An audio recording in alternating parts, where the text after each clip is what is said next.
age, I have worked like any other village girl. I have milked.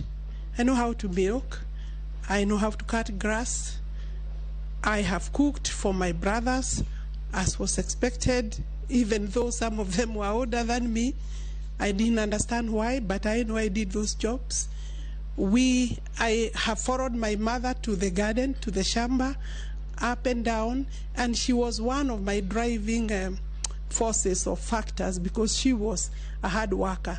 My father was a polygamous man. We are 48 siblings in my home, and very hard-working man. Something I don't wish most men or many men to do, but and especially with the current economic times, I know that it is really a situation that I looked forward to actually making an improvement in my life.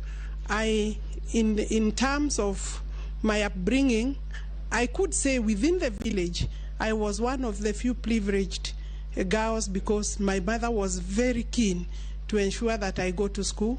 My father educated all of us through his coffee farm, about 9 acres of coffee. I was determined from that age to make a